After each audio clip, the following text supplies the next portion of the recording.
I got the text at 11:43 p.m. on a Thursday, when the apartment was quiet enough that every sound felt louder than it should have. I was already in bed, phone glowing against the dark, scrolling mindlessly through work emails I shouldn't have cared about anymore. My boyfriend was supposed to be home late. Another long day. Another excuse I didn't question. Then my phone vibrated. Once. Then again. Then again. A wall of messages. I can't do this anymore. Your refusal to commit has broken me. I'm at Memorial. I'm having a mental health breakdown. This is your fault. I sat up so fast my heart slammed against my ribs. My fingers went cold around the phone. Memorial. Hospital. Breakdown. My name twisted into blame. I reread the messages, my breath shallow, my mind scrambling to catch up with my body. We talked about marriage. Recently. He wanted a ring by our anniversary. I wanted to wait until my promotion went through, until things felt stable. Normal conversations. Normal disagreements. But this? A psychiatric emergency because of me? I didn't even change properly. Just shoved my feet into yesterday's jeans, grabbed my keys, and drove like nothing else on the road mattered. Red lights blurred. My hands shook on the steering wheel. All I could think was, please be alive. Please be okay. Please let me fix this. The emergency room doors slid open with a hiss of sterile air and fluorescent light. I ran to the desk, breathless, voice breaking as I said his name. The nurse typed, paused, typed again. I'm sorry, she said gently. We don't have a patient by that name. My stomach dropped. Could he be under a different name? I asked. He's 29, dark hair, about 6 feet. She checked again, called someone, came back. No one matching that description tonight. The room felt like it tilted. I called him. Straight to voicemail. Texted his best friend. Nothing. I walked back out to my car and just sat there in the parking lot, engine off, heart racing, staring at my phone like it might explain itself. That's when I remembered something small, something he'd insisted on last year. We share locations, for safety. I opened the app and watched the truth load on my screen. His little blue dot wasn't at Memorial. It was 47 miles away, at a luxury resort, at midnight. While he was supposedly breaking down in a hospital bed because I wouldn't give him a ring, I stared at that dot for a long time, and something inside me went very, very still. Before that night, before hospitals that weren't real and locations that told on themselves, I would have told you our relationship was solid. Not perfect, not cinematic, but steady in the way adult love is supposed to be. We met 3 years earlier through mutual friends at a casual housewarming party. Nothing dramatic, no lightning strike. He'd stood near the kitchen island, talking too loudly about work, confident in a way that made other people orbit him without realizing it. I noticed him because he noticed me, asked questions, remembered details, followed up days later like what I'd said mattered. That was his gift, making people feel chosen. We moved in together after 2 years. A modest apartment, neutral walls, furniture we picked together after walking the store twice because he needed to see all the options. He liked plans. Lists, forecasts. I thought that meant safety. For the first year living together, it did. We fell into routines easily. Sunday grocery runs, Tuesday takeout, Friday nights on the couch, legs tangled, some half-watched show, playing while we scrolled on our phones. He'd reach for my hand absent-mindedly, like it was muscle memory. I loved that part. The quiet normalcy, the feeling that I was building something real, brick by brick. The marriage conversation started slowly. Not ultimatums, not fights, just comments layered into everyday life. Where do you see us in 5 years? My parents keep asking when you'll propose. I don't want to feel like I'm waiting forever. I understood him. I did. 3 years is a long time. But I also knew my career was on the edge of something important. One promotion would change my salary, my leverage, my sense of independence. I wanted to propose from a place of stability, not pressure. So I asked for time. Months, not years. He said he understood. He smiled when I said it, kissed my cheek, told me he loved me for being thoughtful. But something shifted after that. He started measuring everything. Every delay became a statement. Every practical decision turned into proof that I didn't love him enough. If I worked late, it was avoidance. If I saved money, it was fear. If I hesitated, it was rejection. Still, I didn't see it as manipulation then. I saw it as insecurity. And I tried to compensate. Monthly relationship check-ins. His idea. But I showed up fully. I asked what he needed. I listened. I adjusted. I went to family events I didn't enjoy. I planned anniversaries carefully. I reassured him again and again that I wasn't going anywhere. What I didn't know was that while I was building a future, he was shopping for leverage. At work, there was a coworker he talked about often, someone junior, someone he was mentoring. I didn't feel threatened. He'd always been open about his phone, his schedule, his stories. Transparency had been another thing I mistook for honesty. And then there was the location sharing. His idea. For safety, he'd said. What if something happens to one of us? I agreed without thinking twice, because at the time, I had nothing to hide, and I believed he didn't either. Looking back, the signs weren't invisible. They were just quiet, and I was too busy trying to be reasonable to hear them. The first crack didn't arrive with cheating.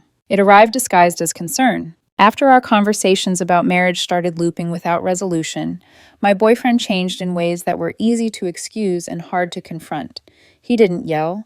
He didn't sulk dramatically. He did something quieter and far more effective. He started tracking emotional scorecards. If I worked late, he didn't accuse me. He just went distant afterward.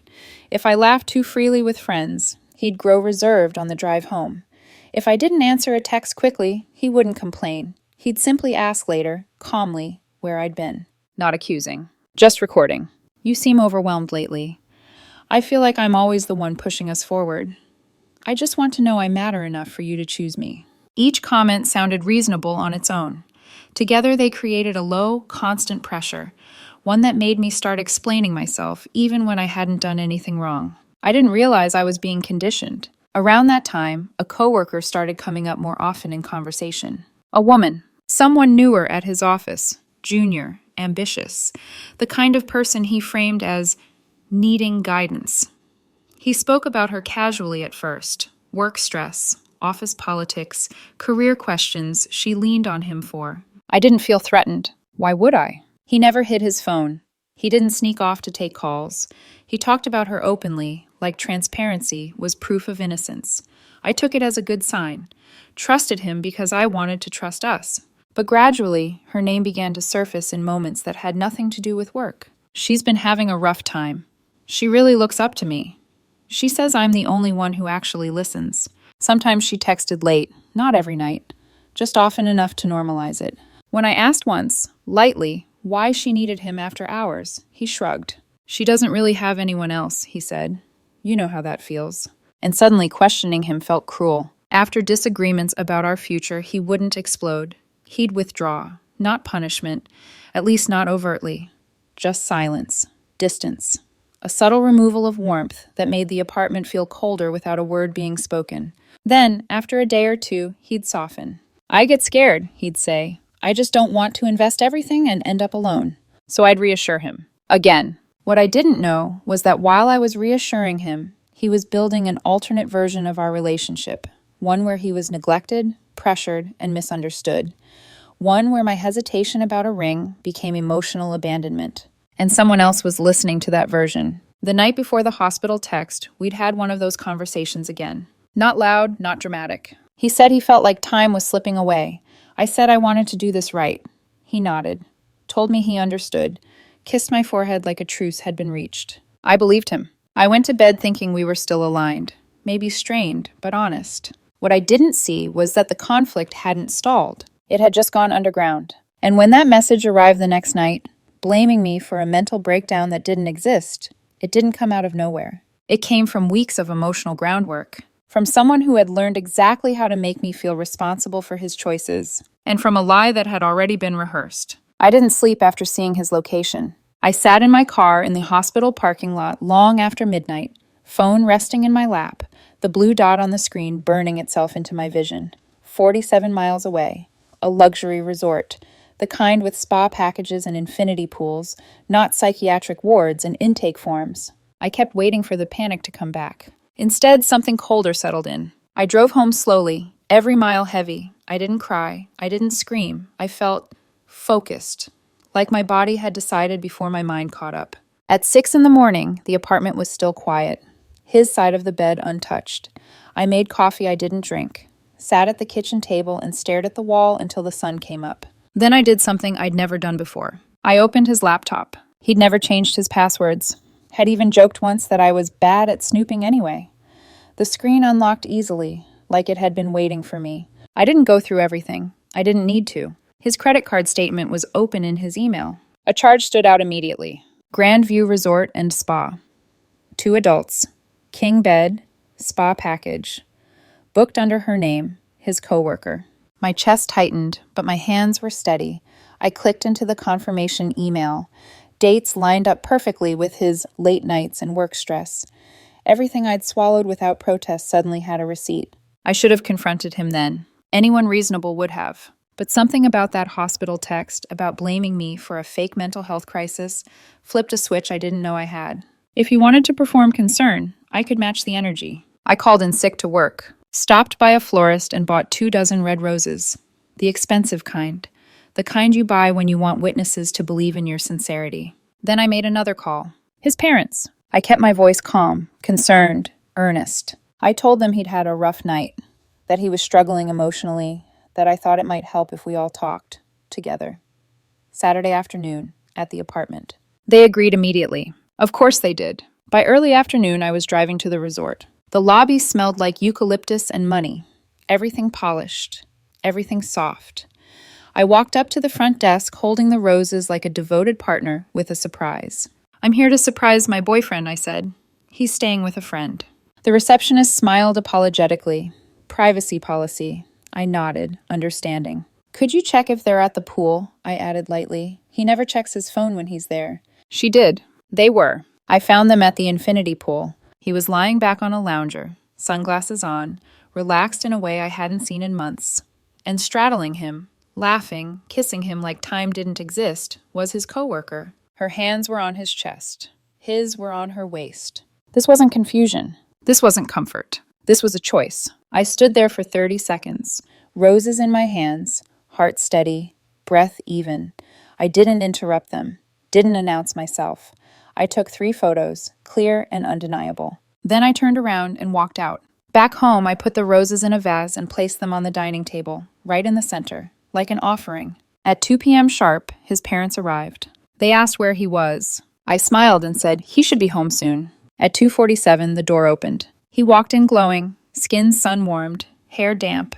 She followed behind him, carrying a weekend bag. They froze. The silence was exquisite. And that was the moment everything finally collided. For a second, no one moved. Not him, not the woman behind him, not his parents standing in my living room with concern still written all over their faces. The air felt thick, like the moment before glass shatters. Why are my parents here? He asked finally, voice tight, controlled, defensive, not confused, calculating.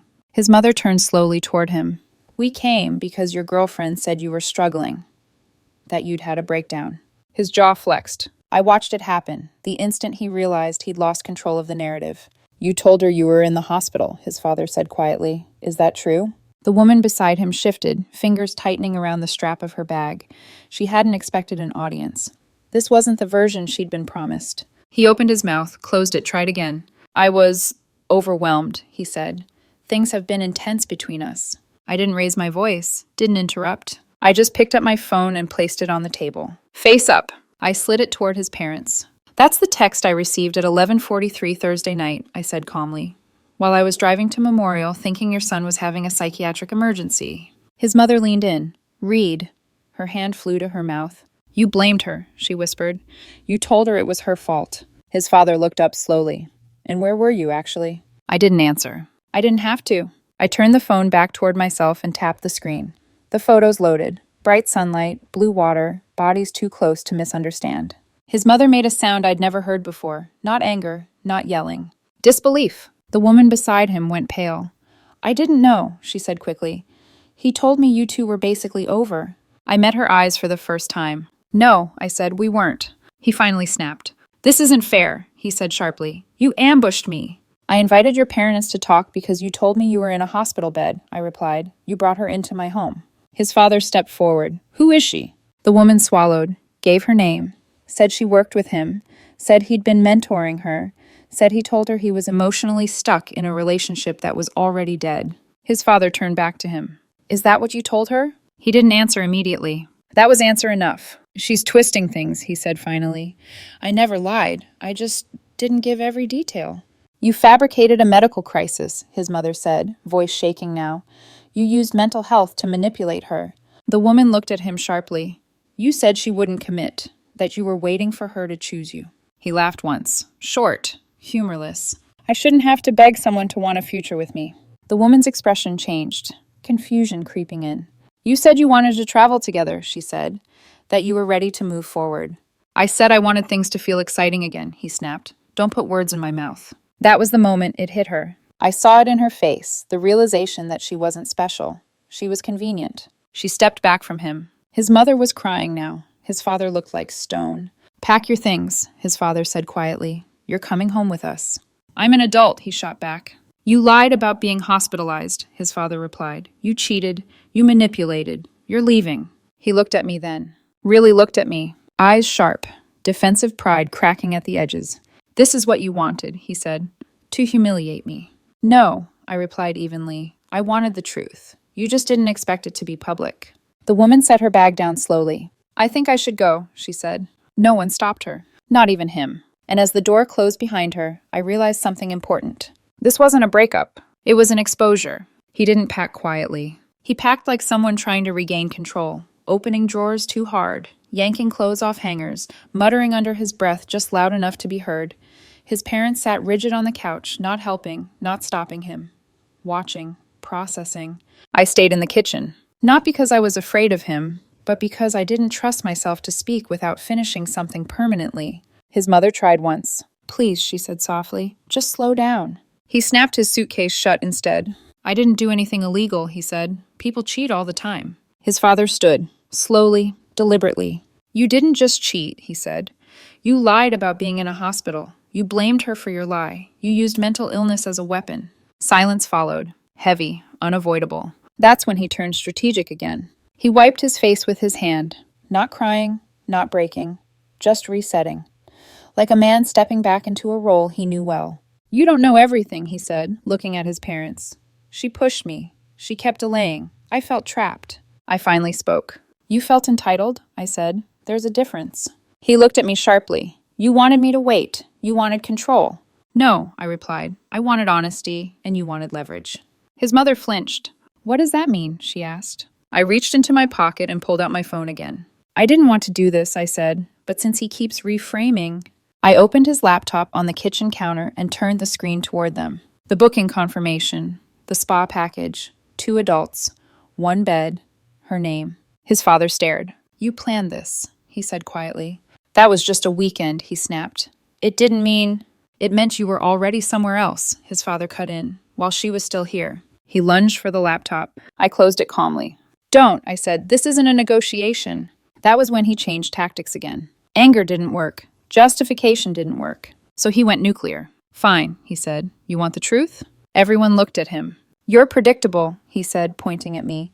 You plan everything. You wait for perfect timing. You keep receipts. You never take risks. He gestured vaguely toward the door, made me feel alive.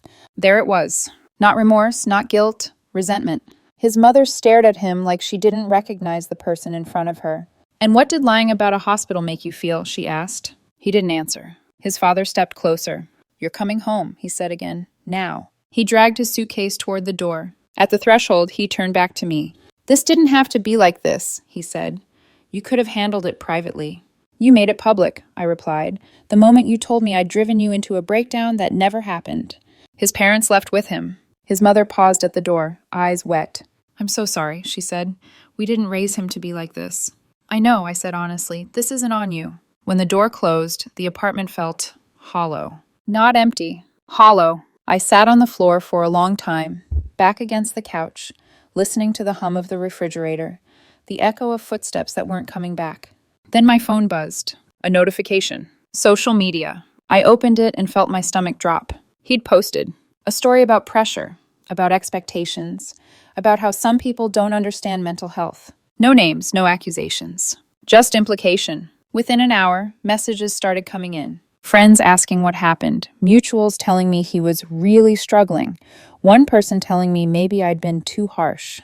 I didn't respond. I documented, screenshots, timestamps, everything, because something in me knew this wasn't over. He wasn't done controlling the story, and men like him never let go quietly. They escalate. The apartment didn't feel safe anymore. Not physically, emotionally. Every corner held an echo. Every surface felt like evidence. I spent the first night sitting on the edge of the bed, lights on, phone face down beside me like it might bite. Sleep came in fragments, short, shallow, interrupted by the sound of a notification that wasn't there. By morning, his version of events had gained traction. Not because it was true, because it was tidy. A struggling man, a pressured relationship, a woman who demanded commitment, a mental health narrative vague enough to absorb sympathy without facts. I watched it unfold in real time. Stories reshared, comments filled with concern, people praising his bravery for being open. No one asked why the hospital had no record of him. No one asked why he'd been at a resort. They didn't want complexity. They wanted a story that let them feel compassionate without discomfort. By noon, my phone buzzed with messages I didn't answer. He's really not doing well. Maybe you could have handled it differently. He says he felt trapped. Trapped. I replayed that word while standing in the kitchen, hands resting on the counter, breath slow and measured. Trapped. By patience. By honesty. By a future that required accountability. That afternoon, his mother called. Her voice was raw. He's spiraling, she said. He says he's lost everything. I closed my eyes. He didn't lose everything, I replied quietly. He lost control. There was a pause on the line, then a sigh. I know, she said. I just didn't realize how far he'd go. Neither had I. The darkest moment came that night. I was folding laundry when my phone lit up with a notification from our building's security app. Motion detected. I opened it. There he was, standing outside the door, not knocking, not calling, just standing there, arms crossed, jaw tight, like he was daring me to confront him. My heart rate spiked, but I didn't move. I watched through the camera as he tried the handle. Locked. He leaned closer, spoke low, too quiet for audio, but I could read his lips. We need to talk. I didn't open the door. Minutes passed, then longer ones. Finally, he left. I sat on the floor afterward, knees drawn to my chest, not crying, shaking. Not because I missed him, because I finally understood something I hadn't before. This wasn't about love. It never had been. It was about entitlement, about the belief that my time, my body, my future were things he could pressure into compliance, that if guilt didn't work, fear might, that if sympathy failed, presence would intimidate. That realization hurt more than the cheating, because it rewrote everything. The relationship, the arguments, the so-called vulnerability. It was all leverage. That night, I changed the locks. Not dramatically, methodically. I booked the service online, confirmed the appointment, and waited. When the technician left, I stood in the doorway holding the new keys, feeling something unfamiliar settle in my chest.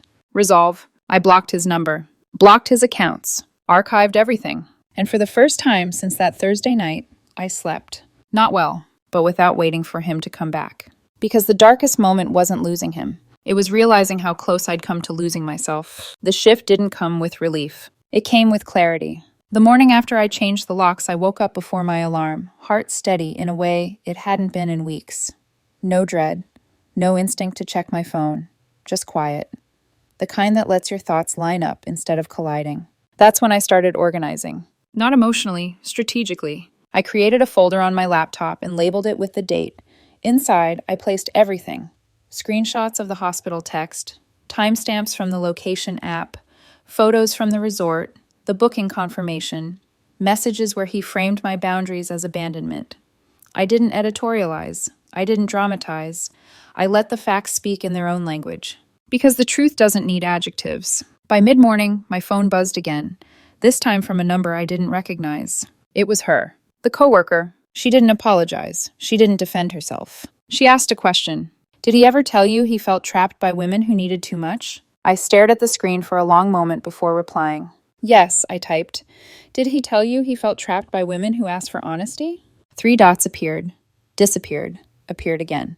He said you were cold, she wrote, that you withheld commitment to control him. I exhaled slowly. He withheld truth to control me, I replied. Those are not the same thing. She didn't respond for a while. When she did, it was one sentence. I think he did the same thing to both of us. That was the moment something clicked into place. This wasn't a triangle. It was a pattern. Men like him didn't choose between women. They positioned themselves above them, pulling empathy from one, validation from another, and accountability from neither. When confronted, they reframed. When exposed, they escalated. And when cornered, they punished. That afternoon, I received an email from my building management. A complaint had been filed. Unauthorized occupancy, lease violations, a claim that I'd forced someone out without notice. My hands didn't shake this time. I forwarded the email to myself, added it to the folder. Then I called a lawyer, a friend of a friend. Calm voice, no dramatics. I explained everything. Dates, messages, the fake hospital crisis, the attempted entry caught on camera, the complaint. She listened without interrupting. Then she said, "You did the right thing documenting early. This isn't going to be about emotion. It's going to be about proof." Good, because proof was something I had.